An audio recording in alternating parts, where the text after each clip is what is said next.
Disney is trying to do too much. Now, if you took all 100 years of Disney and you put it into AI and you said, write me a new script, this exact movie feels as though it were written by an AI.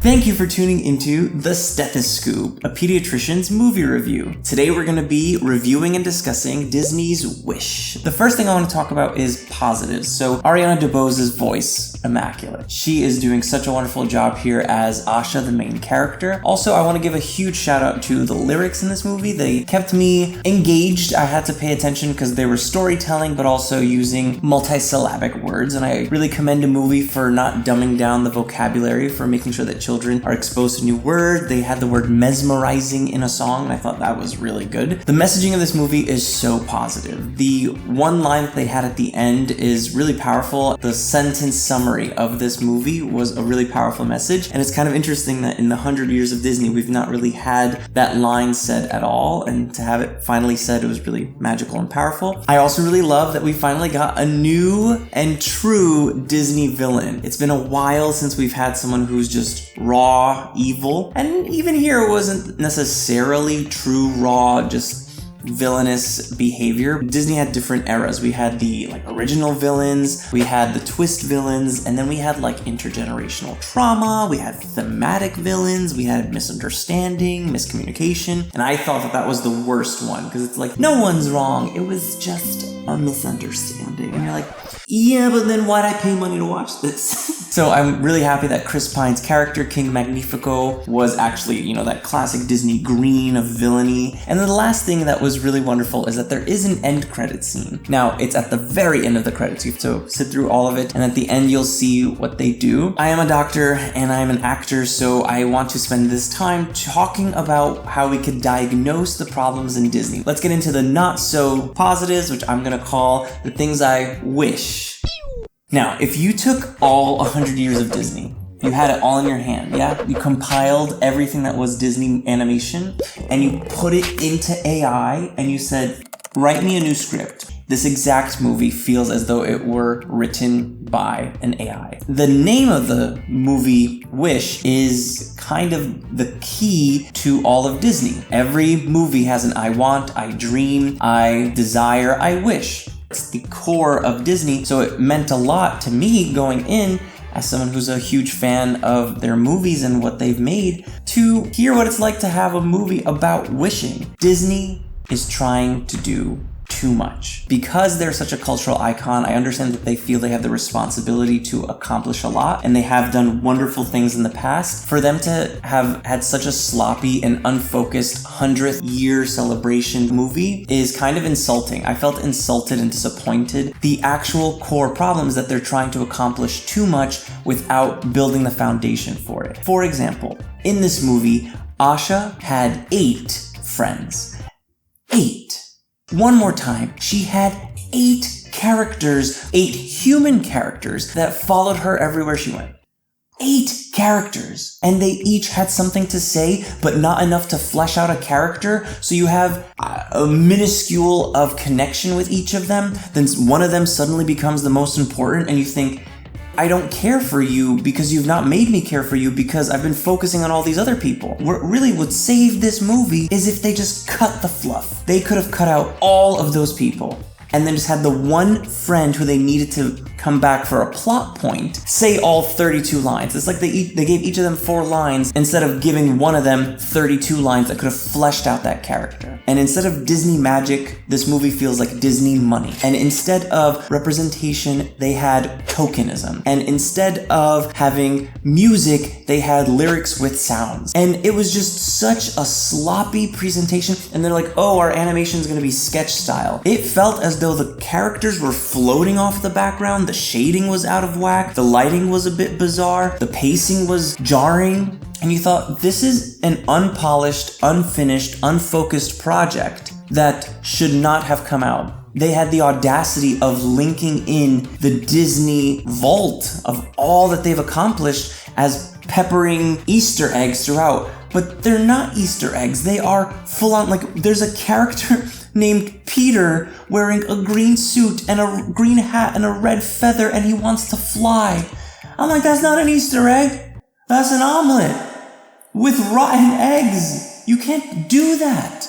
Another place they could have cut is Asha's goal in this is that she wants to save her grandfather's wish. And you're like, wow, that's beautiful. And the whole plot is trying to save her grandfather's wish. And you're like, go for it.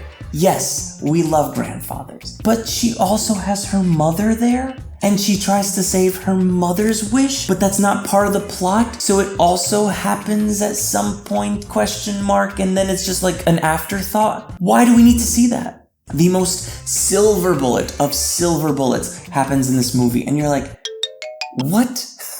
I literally was rolling my eyes. Not just me, everyone. To have a rando scream out in the theater, that was the best part, and everyone laughed in agreement. That's just a true diagnosis of the problem. There's so much fluff. The movie starts off with them opening a book. And you're like, cool, we're gonna have exposition. They go on with exposition for so long. And what the animation's doing is zooming into the book, zooming out of the book, zooming into the book, out of the book. It did this for like 4 minutes of the exposition. And I thought, can we not have sparkles? Can we animate like wind that opens the book? Like, can nothing, it's just... And then the Family Madrigal song starts playing, and you think, what the heck? Why is it in this movie? But they just renamed it Rosas. And in Rosas, she's just saying the exact same exposition we heard spoken prior.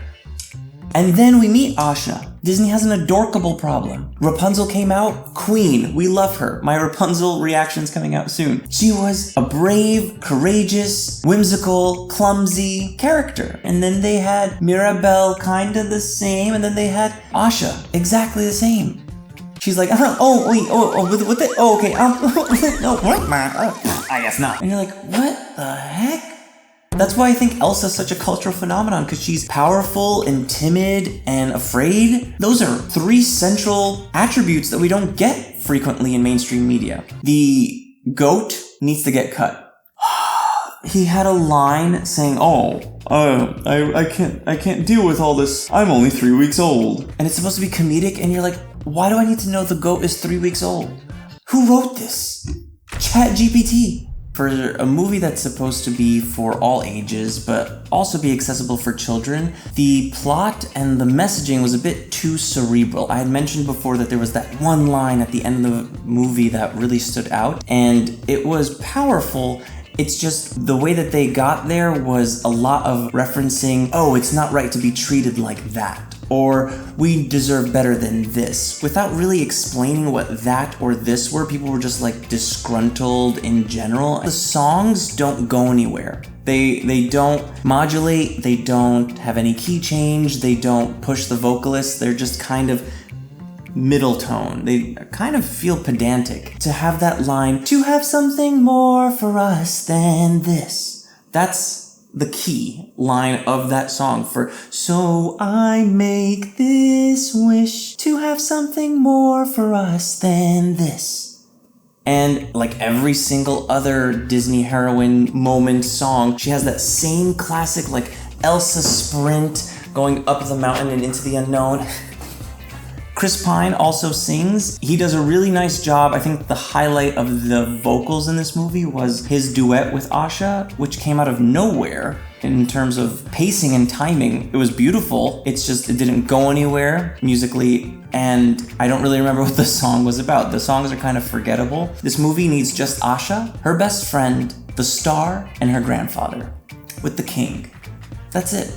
Once it finished, I thought to myself and I said, oh boy, do I like Strange World more than this? And that is alarming. Thank you all so much for tuning into the Stethoscope. The final 2 things I will say is, yes, it's safe for kids to watch this movie. I think you should have a discussion with them about what it means to dislike something. You should want to clarify what the this and that's are that are unhealthy for the community, because it's kind of non-specific in this movie. And I don't think you need to watch it in theaters. I would recommend that you, if you're gonna check it out, watch it on Disney+, but I do think you can make yourself feel better by not checking it out at all, truthfully. Unless they go in and rework it, or someone fan cuts out the people that don't need to be in it and makes it a much tighter story. But as it is now, I think it's a really harsh kind of movie, and my rating for it on a scale of 1 through 10 is a -3 out of 10. Yeah, I know. It really broke my heart.